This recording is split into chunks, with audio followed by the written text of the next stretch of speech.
Hello everyone welcome back to Adarsh classes. आज आम फाशीवाद हो नाजीवाद विकास पाठर संपूर्ण प्रश्न उत्तर आलोचना करवा। वीडियो को शेष पर्यटन देखु। चैनल को सब्सक्राइब कर सब्सक्राइब कर पाखरे बेल आइकन को ऑन कर दिंतु। तेज चलतु आज आम फाशीवाद हो नाजीवाद विकास पाठर संपूर्ण प्रश्न उत्तर आलोचना करवा। प्रथम जावा आम एक नंबर क्वेश्चन कही प्रत्येक प्रश्नर उत्तर 60 गोटी शब्द मध्य लिख। प्रथम क्वेश्चन कही 1929 मसीह 1933 मसीहा पर्यंत पृथ्वी में देखा देइथिबा अर्थनैतिक संकटर कारण आ फलाफल संक्षेप वर्णन कर। 1929 मसीह 1933 मसीहा पर्यंत पृथ्वी में देखा जाइथिबा अर्थनैतिक संकटर कारण आ फलाफल संक्षेप वर्णन कर। तो देखो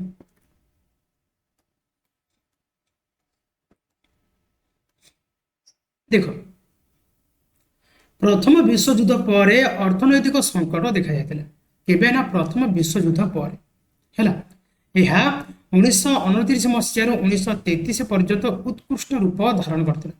1929 रु 1933 पर्यंत कौन ये माने बहु भयंकर रूप धारण करता। प्रथम विश्वयुद्ध जो युक्तराष्ट्र अमेरिका और यूरोप रे वाणिज्य व्यवसाय बाधा प्राप्त है। युद्ध सामग्री उत्पादन कर कलकारखाना गुड़िक बंद हो अनेक श्रमिक बेकार हो गले। जेतक युद्ध सामग्री उत्पादन कर कलकारखाना कौन है बंद होगा तो से जो कौन ना बहुत गुड़े श्रमिक कौन बेकार हो गले। कलकारखाना मानक उत्पादन ह्रास पाइला जहाँफल शिल्पपति माने कारखाना बंद करदे। जेहेतु उत्पादन ह्रास पाइला से कौन शिल्पपति कौन कले ना कारखाना को बंद करदे। तो कम उत्पादन जो जिनस पत्र दरदाम बढ़ीगला अनेक बैंक अचल होगला।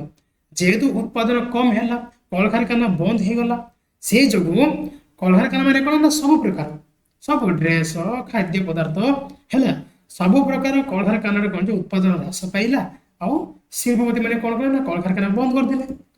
तो जमीती उत्पादन कमीगला जिनस पत्र कौन दरदाम बढ़ला जहाँ जो अनेक बैंक कौन अचल हो बंद होगले।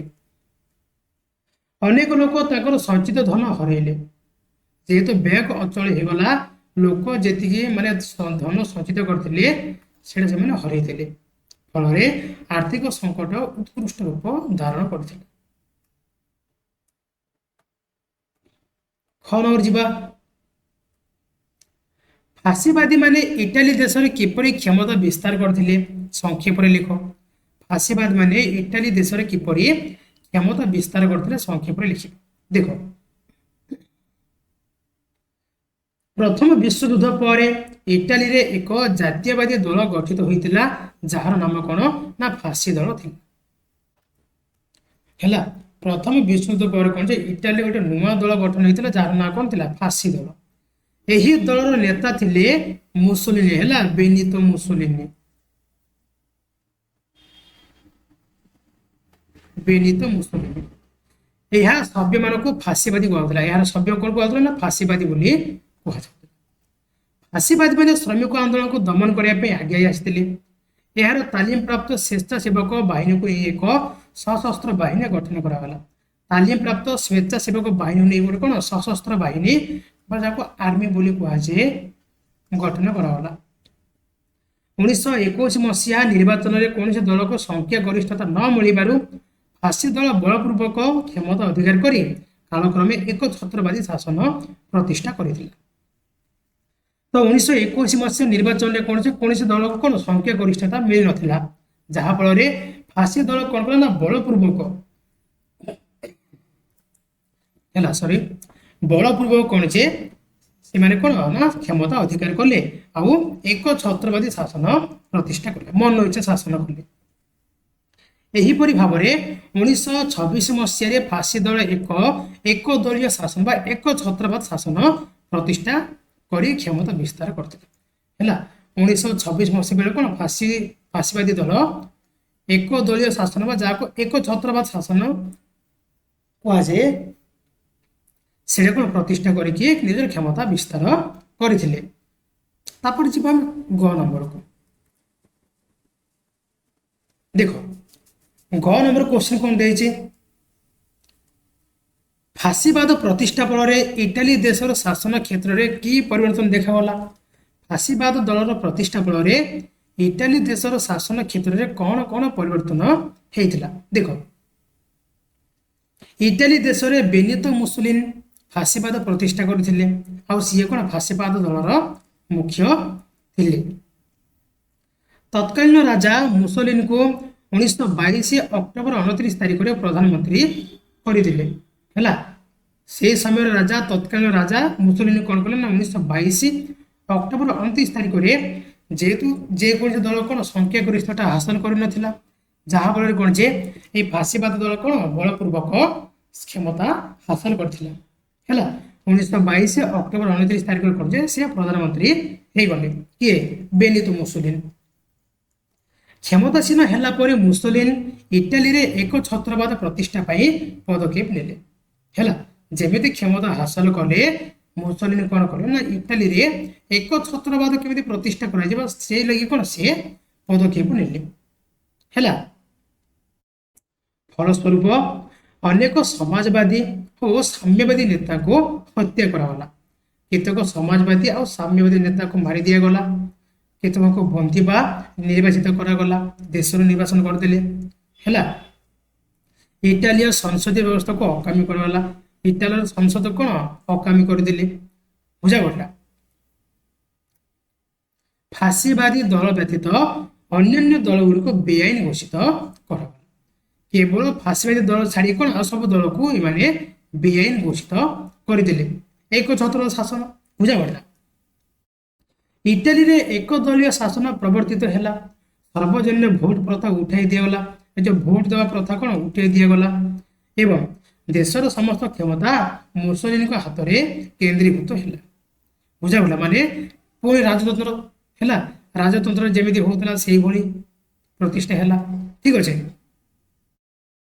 एवं जी घ नंबर हिटलर समस्त क्षमता निज हाथ में केन्द्रीभूत कर जर्मनी रे एक छत्र शासन प्रतिष्ठा करने को ही पदक्षेप नहीं हिटलर जर्मनी रे एक छत्र शासन प्रतिष्ठा करने कौन कौन सब पदक्षेप नहीं देख अनेक संघर्ष पर हिटलर 1933 मसीह जर्मनी तत्कालीन राष्ट्रपति द्वारा प्रधानमंत्री बा चांसलर भाव में नियुक्त होते केवे 1933 मसीह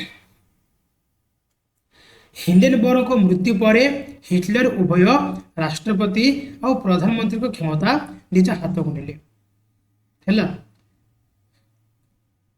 तो जर्मनी कौन राष्ट्रपति हिंडेनबर्ग को मृत्यु पर हिटलर कौन कले राष्ट्रपति क्षमता और प्रधानमंत्री क्षमता निज हाथ को नेले से एकाधार राष्ट्र मुख्य शासन मुख्य सामरिक विभाग सर्वोच्च कर्ता होइकी जर्मनी एक छत्रवाद शासक आउ सर्वमय कर्ता भाव अवतीर्ण होते सी कौन जे सी कौन एका सांगे राष्ट्र मुख्य शासन मुख्य सामरिक मुख्य है ये कौन जर्मनी गोटे कौन जे ना एक छत्रवाद शासन प्रतिष्ठा कले हिटलर समस्त क्षमता निज हाथ में केन्द्रीभूत करने को एक स्वतंत्र आईन प्रणयन करथिले आईनटा कौन थिला ना से नाजी दल को जर्मनी रे एकमात्र दल बोली स्वीकृति देले जर्मनी रे गोटे मात्र दल रहला कौन नाजी दल समाजवादी और साम्यवादी दल संगठन गुड़ी को भांगी देले श्रमिक संगठन गुड़ी को भांगी देले हजार हजार नाजी विरोधी को हत्या कले लक्ष लक्ष यहूदी को हत्या कले है यही सब कौन आईन से प्रणयन करथिले ठीक अच्छे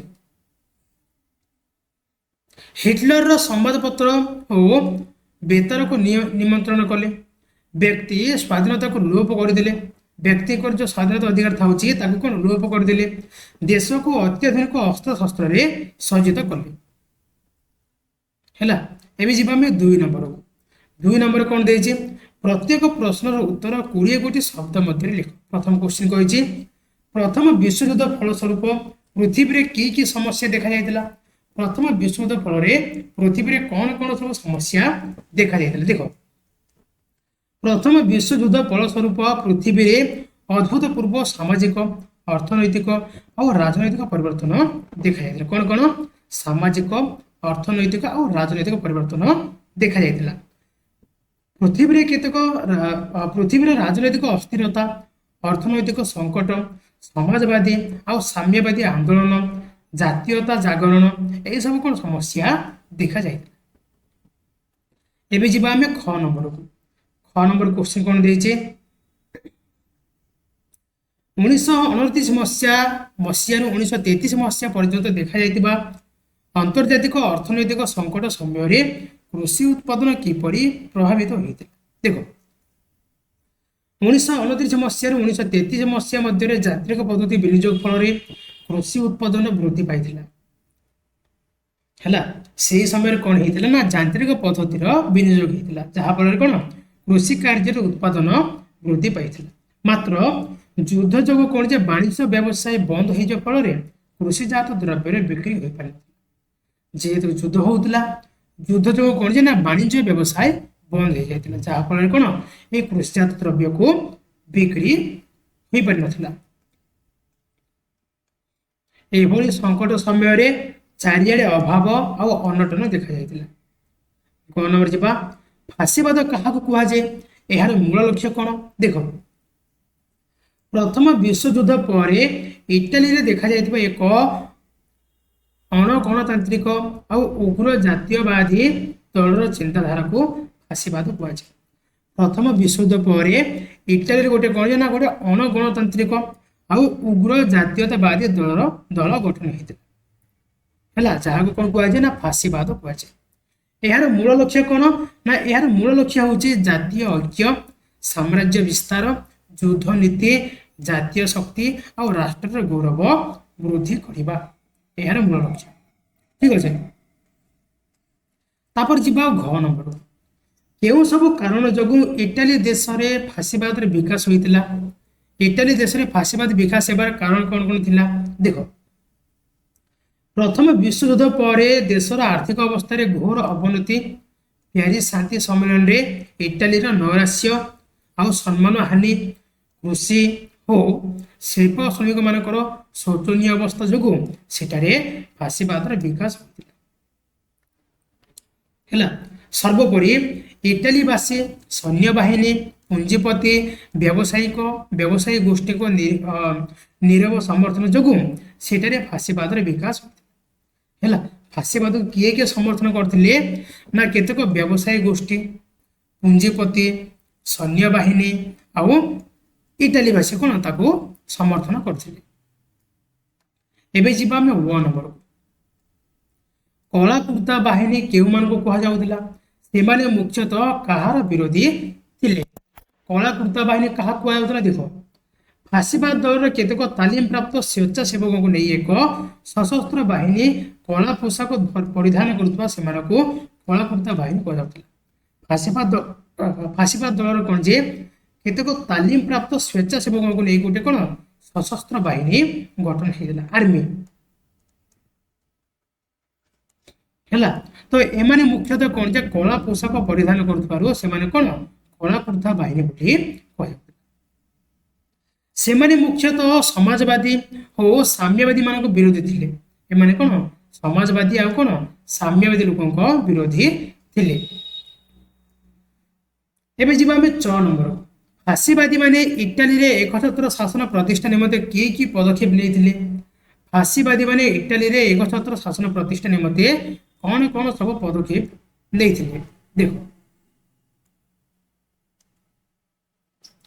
ଫାଶୀବାଦୀ ମାନେ ଇଟାଲୀରେ ଏକଛତ୍ର ଶାସନ ପ୍ରତିଷ୍ଠା ନିମନ୍ତେ ବଳପୂର୍ବକ କ୍ଷମତା ଅଧିକାର କରି ଅନେକ ସମାଜସେବୀ ସାମ୍ୟବାଦୀ ନେତାଙ୍କୁ ହତ୍ୟା କରିଥିଲେ ଆଉ କେତେମାନଙ୍କୁ କ'ଣ ଯୁଦ୍ଧବନ୍ଦୀ କେତେମାନଙ୍କୁ କ'ଣ ବନ୍ଦୀ ବା ଦେଶରେ କ'ଣ ନିର୍ବାଚିତ କରିଥିଲେ।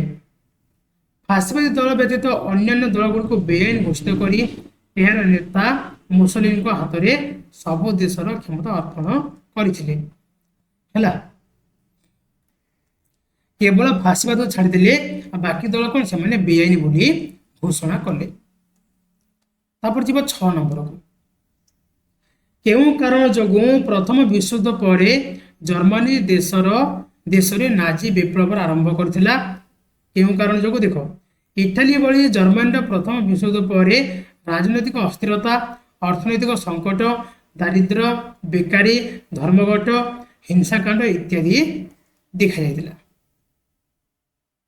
ଜର୍ମାନୀର ତତ୍କାଳୀନ କାଇଜର ଦେଶ ଛାଡ଼ି ଚାଲିଗଲେ ସୁଦ୍ଧା ପୁଞ୍ଜିପତି, ବ୍ୟବସାୟୀ ଆଉ କୋଟିପତି ମାନଙ୍କ ପ୍ରାଧାନ୍ୟ ପୂର୍ବବତ ବଜାୟ ରହିଲା।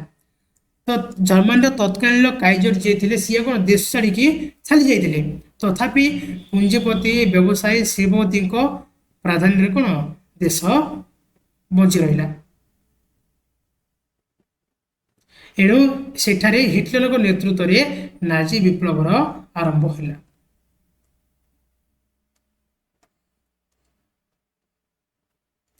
ତାପରେ ଯିବା ଆମେ ଜ ନମ୍ବରକୁ। ଜ ନମ୍ବର କ'ଣ ଦେଇଛି? ହିଟଲର କେବେ ଓ କେଉଁଠାରେ ଜନ୍ମଗ୍ରହଣ କରିଥିଲେ? ତାଙ୍କ ନେତୃତ୍ୱରେ କେବେ ନାଜି ଦଳ ଗଠିତ ହୋଇଥିଲା? ଦେଖ,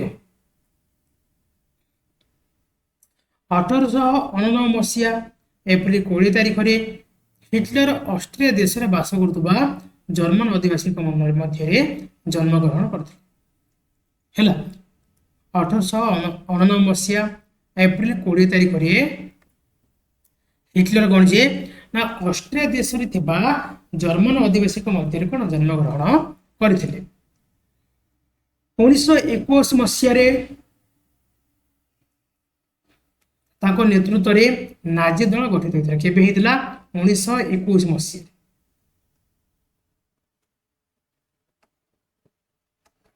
ମେ କ୍ୟାମ୍ପ ପୁସ୍ତକର ରଚନା କିଏ କରିଥିଲେ? ଏହି ପୁସ୍ତକରେ କେଉଁ ବିଷୟରେ ଲେଖାଯାଇଛି? ମେ କ୍ୟାମ୍ପ କିଏ ଲେଖିଥିଲେ? ମେ କ୍ୟାମ୍ପ ହିଟଲର ନିଜେ ଲେଖିଥିଲେ। କିଏ? Adolf Hitler. ଏହି ପୁସ୍ତକରେ ନାଜି ଦଳର ଆଦର୍ଶ, ଚିନ୍ତାଧାରା, କାର୍ଯ୍ୟକ୍ରମ ଏସବୁ କ'ଣ ଏଥିରେ ଉଲ୍ଲେଖ ରହିଛି। ଠିକ ଅଛି।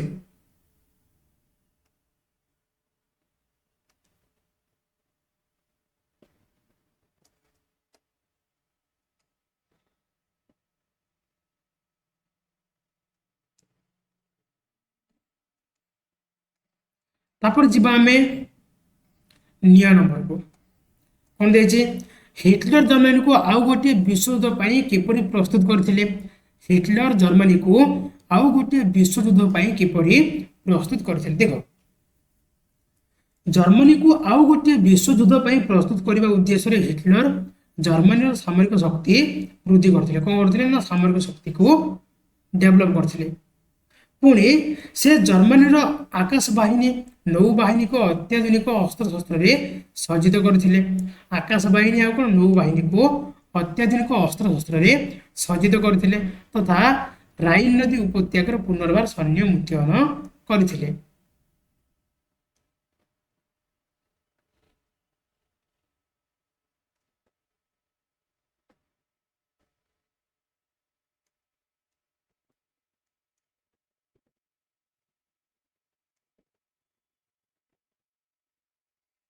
ତାପରେ ଯିବା ଆମେ 3 ନମ୍ବରକୁ। 3 ନମ୍ବର କ୍ୱେଶ୍ଚିନ୍ କହିଛି ପ୍ରତ୍ୟେକ ପ୍ରଶ୍ନର ଉତ୍ତର ଗୋଟିଏ ବାକ୍ୟରେ ଲେଖ। ପ୍ରଥମ କ୍ୱେଶ୍ଚିନ୍ କହିଛି ପ୍ରଥମ ବିଶ୍ୱଯୁଦ୍ଧ ପରେ ବିଭିନ୍ନ ଦେଶରେ ଦେଖାଯାଇଥିବା ଶ୍ରମିକ ଆନ୍ଦୋଳନ ନେତୃତ୍ୱ କେଉଁମାନେ ନେଇଥିଲେ? କେଉଁମାନେ? ସମାଜବାଦୀ ଆଉ କ'ଣ ସାମ୍ୟବାଦୀ ଦଳ ଗୁଡ଼ିକ ନେଇଥିଲେ। ହେଲା, ସମାଜବାଦୀ ଆଉ କ'ଣ ସାମ୍ୟବାଦୀ ଦଳ। ପ୍ରଥମ ବିଶ୍ୱଯୁଦ୍ଧ ପରେ ପରବର୍ତ୍ତୀ ଶ୍ରମିକ ଆନ୍ଦୋଳନର ଲକ୍ଷ୍ୟ କ'ଣ ଥିଲା? ପ୍ରଥମ ବିଶ୍ୱଯୁଦ୍ଧ ପରବର୍ତ୍ତୀ ଶ୍ରମିକ ଆନ୍ଦୋଳନର ଲକ୍ଷ୍ୟ କ'ଣ ଥିଲା? ଦେଖ, ପ୍ରଥମ ବିଶ୍ୱଯୁଦ୍ଧ ପରବର୍ତ୍ତୀ ଶ୍ରମିକ ଆନ୍ଦୋଳନ ଲକ୍ଷ୍ୟ ଥିଲା ବିପ୍ଳବ ଦ୍ୱାରା ରାଜତନ୍ତ୍ର ଲୋପ କରି ପ୍ରଜାତନ୍ତ୍ର ପ୍ରତିଷ୍ଠା କରିବା। ହେଲା, ବିପ୍ଳବ କରି କ'ଣ ରାଜତନ୍ତ୍ରକୁ ଲୋପ କରିକି ପ୍ରଜାତନ୍ତ୍ର କ'ଣ ପ୍ରତିଷ୍ଠା କରିବା ବା ଗଣତନ୍ତ୍ର ପ୍ରତିଷ୍ଠା କରିବା। କେଉଁମାନେ ଶ୍ରମିକ ଆନ୍ଦୋଳନକୁ ଦମନ କରିବାକୁ ଚେଷ୍ଟା କରିଥିଲେ? ଶ୍ରମିକ ଆନ୍ଦୋଳନକୁ ଦମନ କରିବା ପାଇଁ କେଉଁମାନେ ଚେଷ୍ଟା କରିଥିଲେ? ନା କେତେକ ଜମିଦାର, କେତେକ ଶିଳ୍ପପତି, କେତେକ ପୁଞ୍ଜିପତି ମାନେ କ'ଣ ଏହାକୁ ଦମନ କରିବା ପାଇଁ ଚେଷ୍ଟା କରିଥିଲେ। ଘ ନମ୍ବର ଯିବା, ଶ୍ରମିକ ଆନ୍ଦୋଳନ ଦମନ ପାଇଁ କାହାର ସାହାଯ୍ୟ ନିଆଯାଇଥିଲା? ଶ୍ରମିକ ଆନ୍ଦୋଳନକୁ ଦମନ କରିବା ପାଇଁ କାହାର ସାହାଯ୍ୟ ନିଆଯାଇଥିଲା? କାହାର? ନା ଶ୍ରମିକ ଆନ୍ଦୋଳନ ଦମନ ପାଇଁ ସ୍ୱେଚ୍ଛାଚାରୀ ତଥା ଉଗ୍ରବାଦୀ ଶକ୍ତିମାନଙ୍କ ସାହାଯ୍ୟ ନିଆଯାଇଥିଲା। ହେଲା, ସ୍ୱେଚ୍ଛାଚାରୀ ଆଉ କ'ଣ ଉଗ୍ରବାଦୀ ଶକ୍ତିମାନଙ୍କର ସାହାଯ୍ୟ ନିଆଯାଇଥିଲା। ତାପରେ ଯିବା ନିୟ ନମ୍ବରକୁ। କ'ଣ ଦେଇଛି? ପ୍ୟାସେଜ ଶବ୍ଦର ଅର୍ଥ କ'ଣ? ପ୍ୟାସେଜ ମାନେ କ'ଣ? ଦେଖ,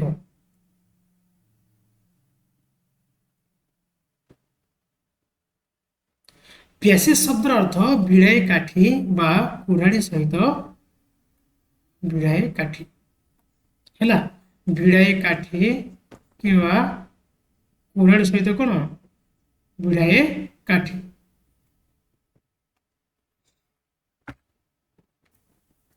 ତାପରେ ଯିବା ଆମେ 6 ନମ୍ବରକୁ। ପ୍ରଥମେ କେଉଁ ଦୁଇଟି ଦେଶରେ ଫାଶୀବାଦ ଆନ୍ଦୋଳନର ସୂତ୍ରପାତ ହେଇଥିଲା?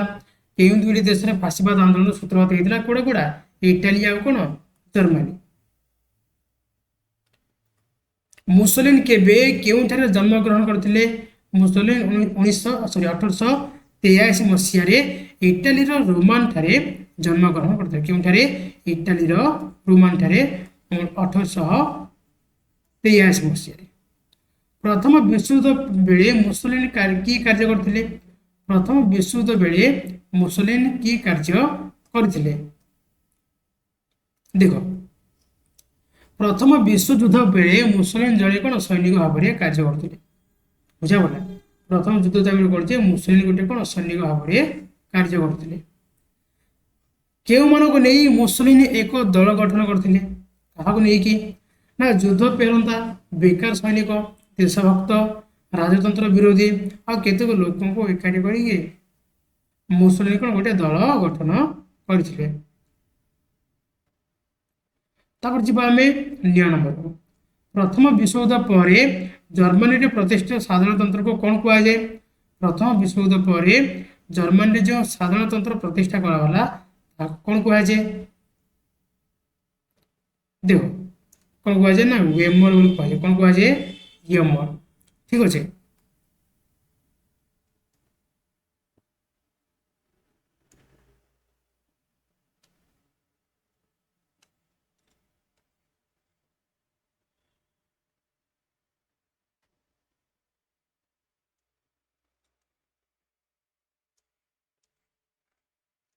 ତାପରେ ଯିବା 4 ନମ୍ବରକୁ। 4 ନମ୍ବର କ୍ୱେଶ୍ଚିନ୍ କ'ଣ ଦେଇଛି ଦେଖ। ସେ କହିଛି ମଲ୍ଟିପଲ ଚଏସ୍ କ୍ୱେଶ୍ଚିନ୍ ଦେଇଛି, ଆମେ ଠିକ ଉତ୍ତରକୁ ବାଛିକି ଲେଖିବା। 4 ନମ୍ବର କରେ କ'ଣ ଦେଇଛି ଦେଖ। ଦେଖ ପ୍ରଥମ କ୍ୱେଶ୍ଚିନ୍ କ'ଣ ଦେଇଛି? କେଉଁ ଭାଷାରୁ ପ୍ୟାସିସ୍ ଶବ୍ଦଟି ଆସିଛି? ପ୍ୟାସିସ୍ ଶବ୍ଦଟି କେଉଁ ଭାଷାରୁ ଆସିଛି? ଆନ୍ସର କ'ଣ ହେଇଯିବ ନା ପ୍ୟାସିସ୍ ଶବ୍ଦଟି ଲାଟିନ ଭାଷାରୁ ଆସିଛି। କେଉଁ ଦେଶ ପ୍ୟାରିସ୍ ଶାନ୍ତି ସମ୍ମିଳନୀରୁ ନିରାଶ ହୋଇ ଫେରିଥିଲା? କେଉଁ ଦେଶ ନିରାଶ ହୋଇ ଫେରିଥିଲା? କୋଉଟା? ଜର୍ମାନୀ। ହିଟଲର କେଉଁ ଦେଶରେ ଜନ୍ମଗ୍ରହଣ କରିଥିଲେ? ହିଟଲରଙ୍କର ଜନ୍ମସ୍ଥାନ କୋଉଟା? ହିଟଲରଙ୍କ ଜନ୍ମସ୍ଥାନ କୋଉଟା? ଆନ୍ସର ହେଇଯିବ ଅଷ୍ଟ୍ରିଆ।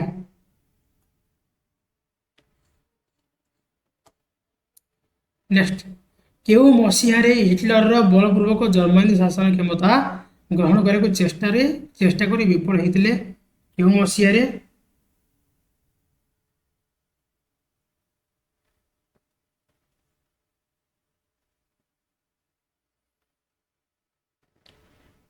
ଏହାର ସଠିକ ଆନ୍ସର କ'ଣ ହେଇଯିବ ନା 1923ରେ।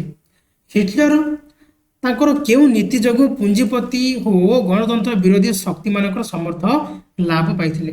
କେଉଁ ଶକ୍ତି ଯୋଗୁଁ? ଆନ୍ସର ହେଇଯିବ ଉଗ୍ର ଜାତୀୟତାବାଦୀ। ହେଲା ଉଗ୍ର ଜାତୀୟତାବାଦୀ। ଠିକ ଅଛି।